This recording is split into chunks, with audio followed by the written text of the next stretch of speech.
Take the case of a city like Mumbai. In the last 2 to 3 decades, the prices of even the real estates have gone up sky high. So if a person is coming to Mumbai and starting a life afresh, and if he wants to procure a house, either on a rental basis or even on an ownership basis, how much salary he will be expecting? This is the question, this is a realistic question to be faced. When we are talking about the money is not a primary motivator in some setup, it could be so in some of the Western setup where some of the basic things are fully taken care of. Where education, health and housing requirements are fully met, which are the major chunk of expenditure, you see the money may not be a motivator thereof. That's why once we reach a particular level in organizations, money need not necessarily motivate, but there are so many segments still in society for which money will be the primary motivator. Other factors matter, but not as much as money, especially for a developing country like ours.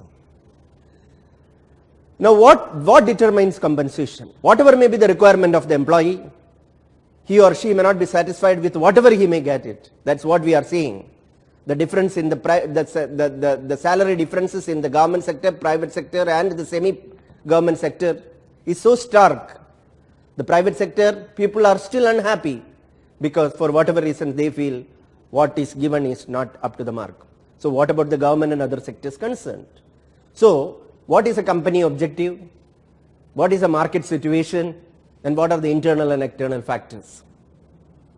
Even in India now today we are having stark contrast in reward system.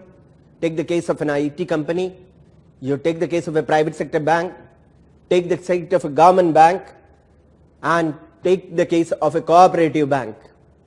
All are bank employees, all are all employees, but the salary and perquisites are so vastly different.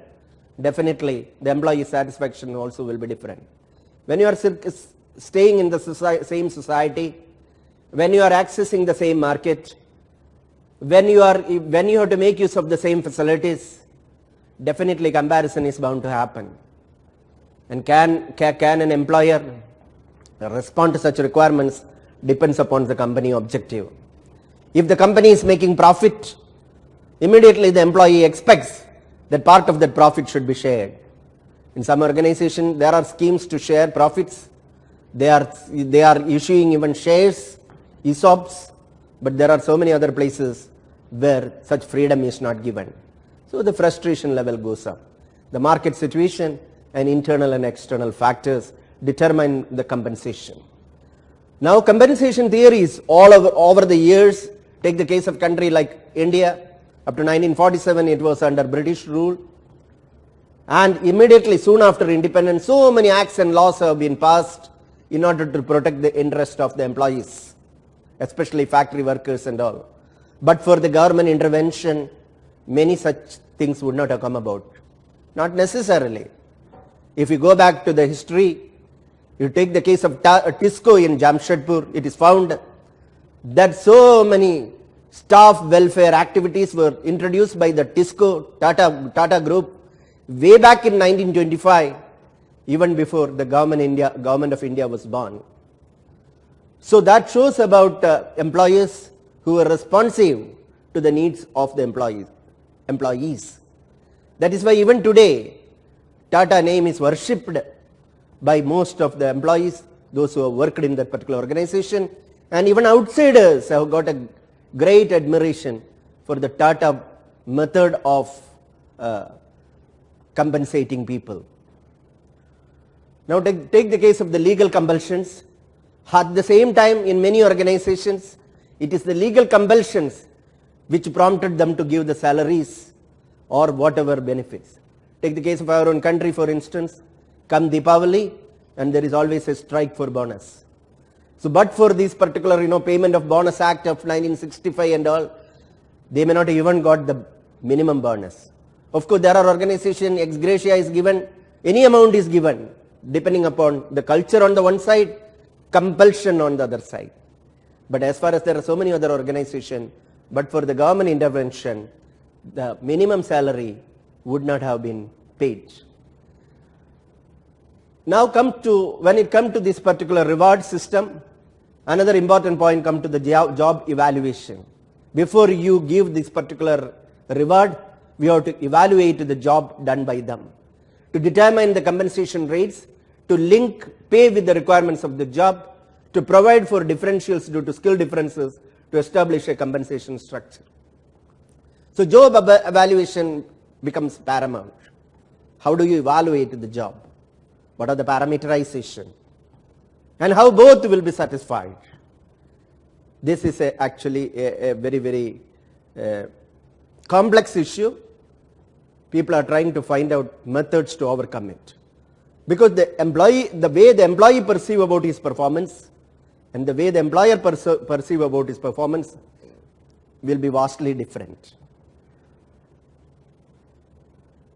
And in regard to again reward system, now different methods are being worked out. Fixed salary, fixed method. Most of us are familiar, especially who have worked in the government setup and even in the government banks. We are all given a fixed salary over a period of time and with annual increments. Most of the things are industry settlements done in once in 3 years or 5 years, and it is a fixed salary at all. Irrespective of the contribution of the individual, if you are in a particular cadre, all the persons will get the same salary. So general managers will get the same salary at DGMs and other levels concerned. Second comes to the variable part of it. That is what is introduced in most of the IT companies and a large number of private sector companies. There is a fixed component and there is a variable component. The variable component motivates the people to perform. Then the third one is the mixed. Both the type of methods are also in vogue. Cafeteria or menu method is given to candidates, especially in private sector, in order to choose how they want to draw the salary. In some of the companies, the basic is kept very low, whereas HRA, LTC, and conveyance and other things have been kept at a higher level for whatever reasons. So the people are given a choice even to draw their salary structure as they deserve. And nowadays it has come to cost to company basis, that everything is built into in such a manner, it is converted into cash.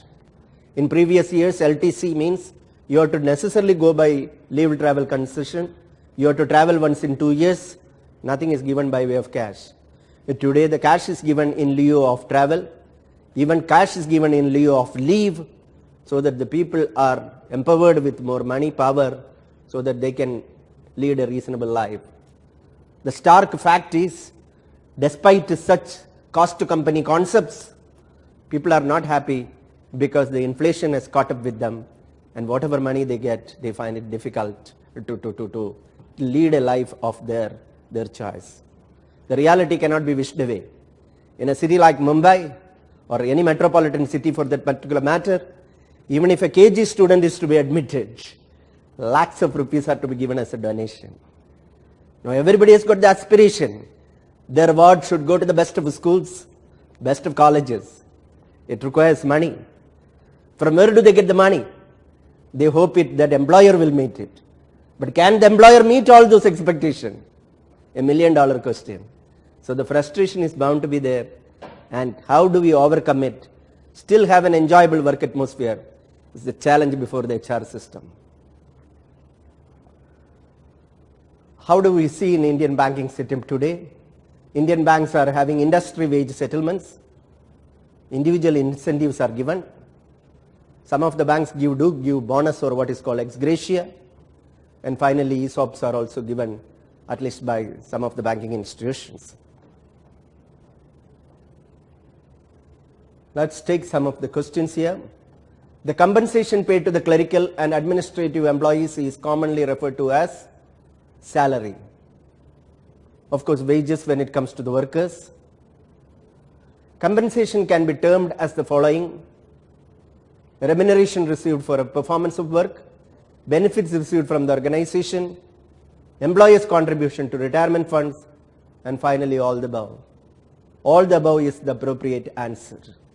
So in this particular unit, the discussion so far revealed that feedback plays a very, very important role for the health and the growth of the organization concerned.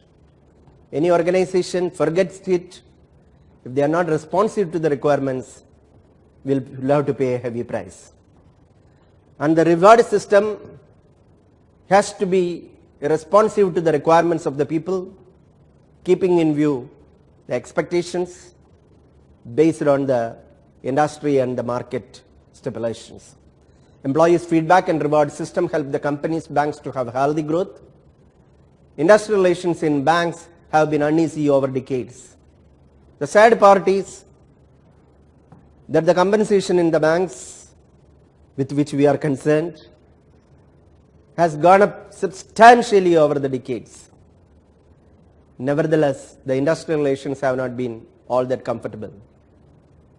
If you go and interact with the bankers, especially in big forums and BankCon and other big forums, these points are repeatedly brought out as to what needs to be done to improve the work atmosphere so that the employee morale can be boosted up. Industrial relations in banks have been uneasy over the years. So many strikes have happened, but since in the whole milieu of the country, the strikes are a common factor, people resort to strike for one aspect or other. Even if there is no need for wage and other compensation, still strikes are being called for. Being a democratic country, you cannot wish away all these things, and it will continue to be there. So it is not the reward system alone which is the root cause of harmony or disharmony. Probably the democratic form of government itself is giving loophole the opportunities to create discords at many places. Though the performance of banks has gone up substantially, the overall climate needs improvement. That is why the role of the HRD goes up. The HR managers have to be sensitive. HR has to be responsive to see that how problems are not brought about. Small things have led to big problems in banking institutions. Today a strike in any organization will be very costly.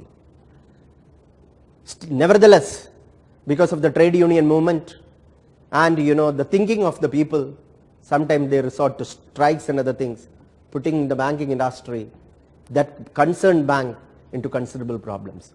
So HR has to be highly proactive, and even the simmerings, even in the simmering, even the discord amongst the people, it can be gauged through this type of feedback system. One of the forum in which informal feedback can be obtained is the staff training colleges, where thousands of people come over the years. There should be a system to gauge, because they will be happy to give oral feedback, because many people are reluctant to give written feedback. So staff training colleges can be considered as a pooling area to get the feedback from the different strata of the trainees and the officers or the clerical staff concerned. If such feedbacks are received in advance, I am sure that the industrial climate will improve in the days to come. And this particular module is also very relevant from the angle of the examination. So please prepare that from both the angle. One is examination, the other one is its impact on the organization. Feel free to express your viewpoint in a decent manner. Bring it to the notice of the management, your immediate boss on the one side, and if there is suggestion schemes available, write to the management. Don't be unduly afraid of it, because they are not sitting on in a judgment to punish anyone. So with this, I hope you will be encouraged to give feedback, positive and negative. Feedback need not be necessarily negative. Learn to give positive feedbacks also. All the best.